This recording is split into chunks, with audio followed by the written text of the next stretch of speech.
Sean O'Malley versus Marlon Vera 2 just took place in the main event of UFC 299, O'Malley versus Vera 2, and oh my god, Marlon Vera just got schooled for 5 rounds and shown levels in striking.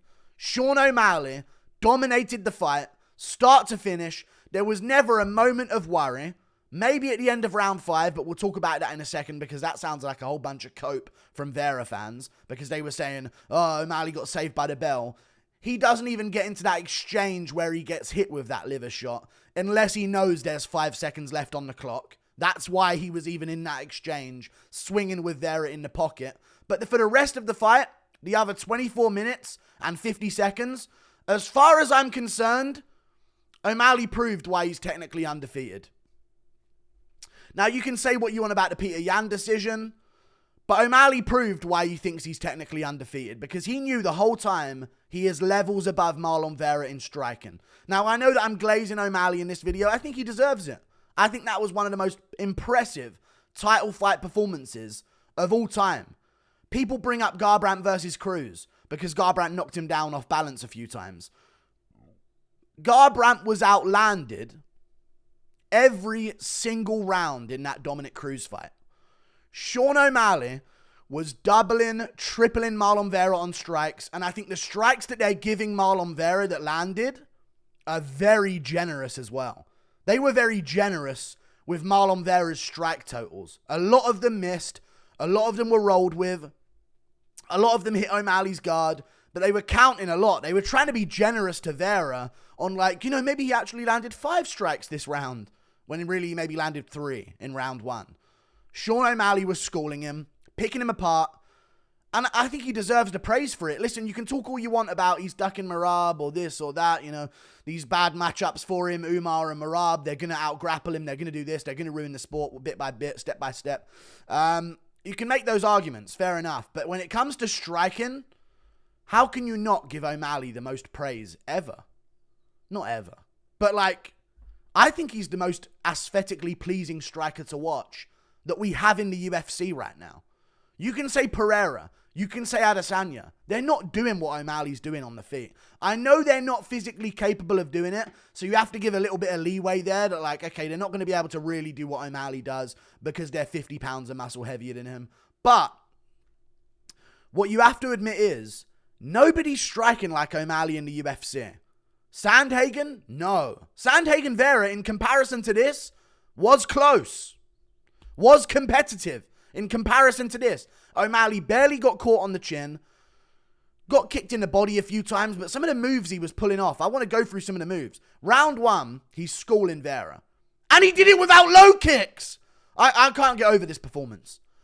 I said in the build-up, O'Malley's going to win, and he's going to TKO Vera, which he nearly did, by the way. We'll get to that, but Vera's beyond tough. But O'Malley's going to win, I said, and he's going to win by decision, or he might get a TKO. I was a bit on the edge over which one it was going to be, but I was saying if he wins a decision, it must be by him chewing up the legs of Marlon Vera, which he did do in round 1 a little bit. After round 1, he stopped throwing low kicks. He was landing body kicks on Vera, spinning back kicks to the body, jabs whenever he wanted to. Vera was just standing there waiting to be hit. Levels in striking. We've never, in terms of odds going into the fight and the fact that Vera had beaten him for 4, dude, I'm telling you right now, Vera's first win over O'Malley was a fluke. Why didn't he perennial nerve kick him that time? He had 25 minutes to. It was a fluke shot. 1 in 1,000. Barely happened. It hasn't happened since, maybe. Maybe Jimmy Crute had it happen. I can't remember the timelines. I know Demetrius Johnson did it to Henry Cejudo. It's a very rare thing. And the only reason Vera landed it is because he missed a low kick. He went for a low kick on O'Malley. O'Malley pulled out the way of it. And as he did so, the big toe of Vera hit the perennial nerve and shut down his foot. And even on one leg, Vera was being outboxed by O'Malley in that fight. He had to wait until O'Malley fell down to actually do something about the fact that O'Malley had one leg. Insane performance. He shut that Marlon Vera chapter right down by literally pasting him for 5 rounds with the most nastiest looking combinations we maybe have seen at championship UFC level. I'm not glazing. What I was watching was insane.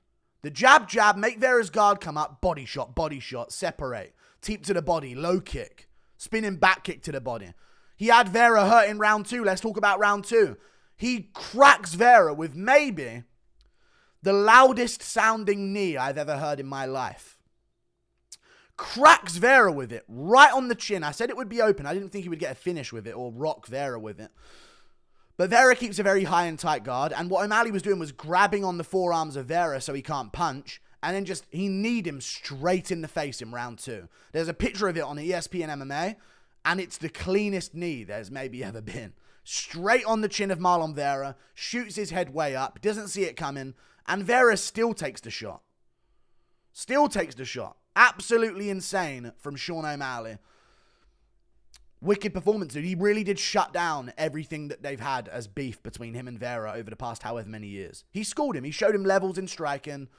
There was a moment in round 3 or round 4. I want to find this and watch it back. Because O'Malley has done this in the gym. There's a clip of him doing it. Vera throws a body kick at O'Malley. O'Malley parries it with his lead hand. Catches it with the backside of his hand. So he's like facing Vera like that. Cupping the kick with his hand. As he's grabbing it, he's spinning back kicks Vera in the body in round 4. He's inventing shit in round 4 to throw against Marlon Vera. The cardio is insane. He took good shots. Like, there were occasions where Vera would land a solid punch, and I was like, whoa. And then at the end of it, I was kind of like, yeah, all right, but it's not going to KO him, is it? Like, O'Malley can take shots. And O'Malley was taking shots from Vera here and there. Not too many. But he schooled Marlon Vera and humiliated him and shut down all conversation of who's better. Like, there's not a... Like... I can't imagine being O'Malley and the relief he feels right now after knowing for 5 years that he is levels above Marlon Vera. I've been saying this as well. I've been saying O'Malley is levels above Marlon Vera for years, and that first fight was a fluke. I've got a lot of shit for it over the years.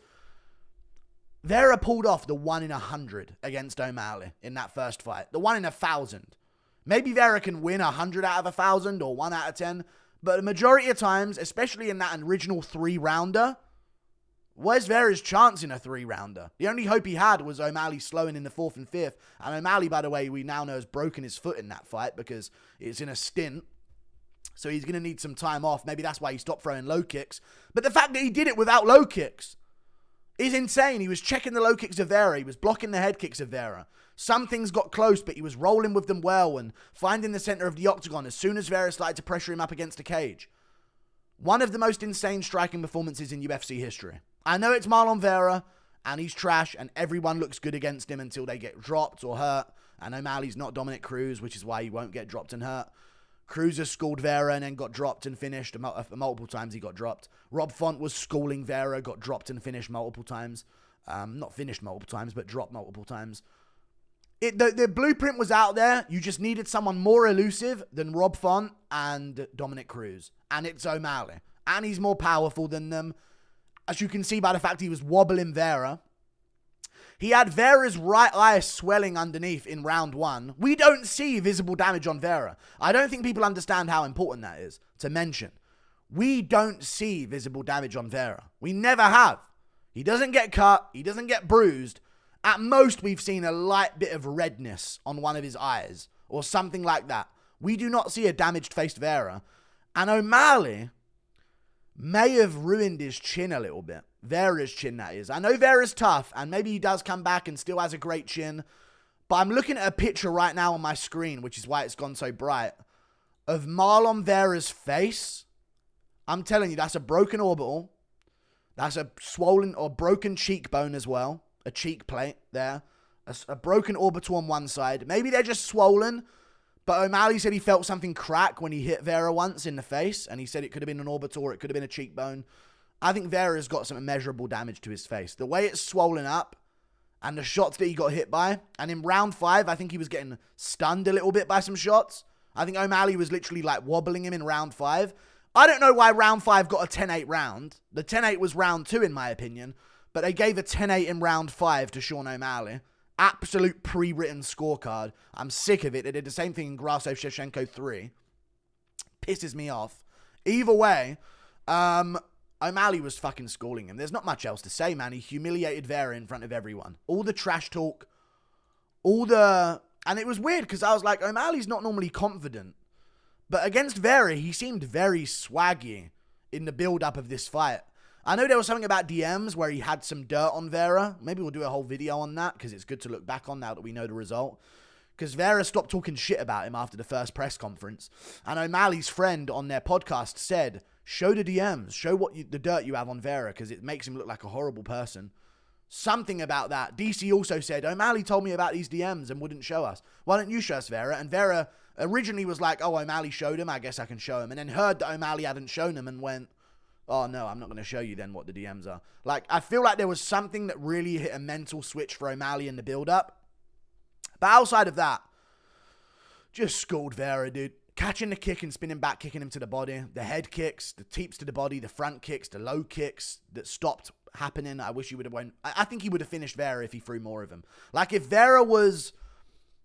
You know how he got wobbled in 4 and 5? One of the 2 rounds. I'm not sure which one it was, but he got wobbled pretty badly. If he was, like, on one leg during that, he's going down.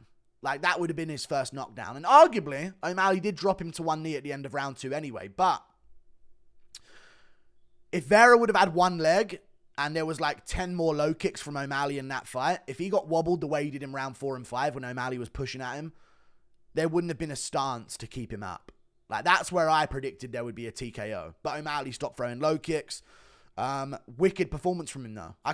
There's too much to talk about. I'm gonna have to do a whole other video about how good O'Malley looked.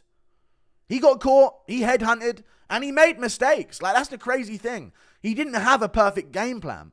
He didn't follow a perfect game plan. Shit went bad. He stopped throwing leg kicks. He stopped throwing body kicks. He's in a splint on his leg. He probably broke his foot kicking Vera's Ecuadorian titanium bones. But Sean O'Malley still won. He headhunted. He still won. O'Malley stopped investing, stopped low kicking, headhunted, chased finishes, and still won against Vera. Absolutely insane. Absolutely insane. And he's calling out Ilia Topuria. There's talk of Merab getting a shot. There's talk of him fighting Ilia Topuria instead. I think they do the Ilia Topuria matchup. They're already posting it on ESPN. He called out Ilia Topuria. He wants to go to Spain. That's perfect promo that he mentioned Spain and mentioned Ilia Topuria. Another reason why I think the UFC is going to push for O'Malley Topuria is because, let's face it, at this point, I'll get to this. Merab's there. They're mentioning Merab. They don't show Merab on camera at all during the post-fight speech. That's a big sign. If they would have done, they might have been interested in doing that. The fact that they didn't show him at all when O'Malley mentioned him in the post-fight speech means they ain't interested in Merab getting a title shot. And Joe Rogan and DC and John Anik were glazing O'Malley on the mic. They should be. It was a great performance. But they were in the middle of glazing him, appropriately. And they were talking about, you know, that they've got to do the Topuria matchup. And you've got to respect O'Malley for even wanting a fight like that. That annoys me. I'll get to it in a second. But they were also saying, Joe Rogan literally said on commentary, this is why I think they're going to do Topuria O'Malley next. He literally said on commentary, I'll go to Spain if they're going to Spain to do O'Malley Topuria. And Joe Rogan does not leave the US for pay-per-views. My eyes are fucked up. Jeez, I've been fucking in front of a screen for ages now. He does not leave the US for pay-per-views. He said he would leave to go to Spain for O'Malley.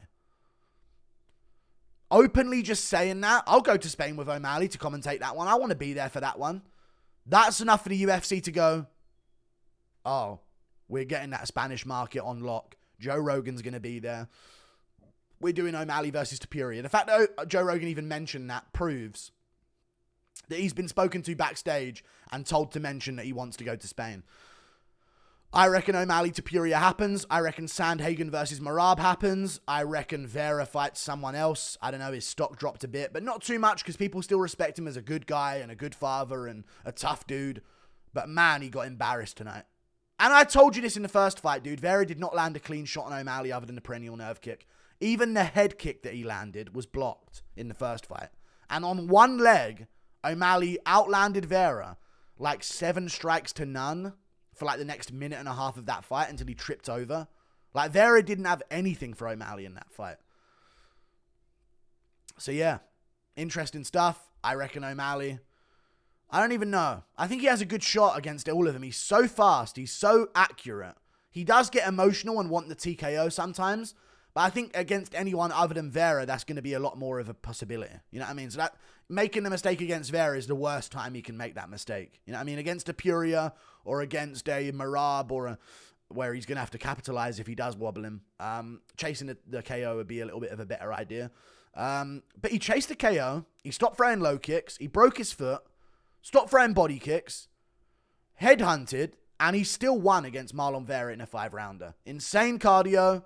Insane speed, insane striking, the counters he was pulling off. At one point, he started to get really slow in round 4, and I was like, hold on, let's not gas out here. But then he hit a second wind, cracked him with more big shots. Vera had no... It's actually weird to see Vera in a title fight. That's how it made me feel. I don't know why I said it like that. It's weird to see Vera in a title fight. Looking like that. Like, you don't normally see that, right? Sometimes you see a guy get smoked in round 1, he didn't belong. Smoked in round 2, you know, someone gets a comeback win. There's a competitive 5-round decision. Someone edges someone out for 5 rounds. O'Malley fucking made him look like he don't even belong in the rankings. Like, what, Vera? There was no drop. There was no big moment for you. There was no momentum shift. There was no round shift of who won the round. You didn't get a round. You didn't win a minute of the fight. Vera did not win a minute of that fight. O'Malley won 25 of 25 minutes, and the only time he got ever affected by a shot was the liver shot at the end because he was trading with Vera in the pocket and he wanted to trade with Vera in the pocket. Insane performance. Insane performance. They do Marab Sandhagen, they do O'Malley to Puria. Wicked. Wicked stuff from O'Malley. Dude, Western strikers are the most fun part of this sport, and I'm so glad they exist. We'll talk about Poirier, Benoit Saint Denis as well. But man, Sugar Sean O'Malley. What a fighter. What a sick striker. Of course, his grappling is still to be determined. But over time, and this is what the Topuria fight does, which I want to talk about as well, they were glazing on commentary like, oh, wow, how he's so brave for wanting to fight Topuria. I'm going to end the video with this. Looking for a super fight upper weight class is no longer brave. It's a free title fight, and everyone knows it. You lose your belt as a champion, you got to work your way back up through contenders. You lose a fight moving up a weight class in a super fight, you just go back to defending your belt and you get a free title fight. That's all it is. It's no longer brave. It's no longer cool. It's just a free title fight. But at least this one is a super fight where there's actually some big stakes on the line and there's going to be an epic build-up. So, looking forward to what's next. Crazy that Vera got schooled that easily. See you later, guys. Thank you for watching. Toodle pip. I'll see you later. Goodbye.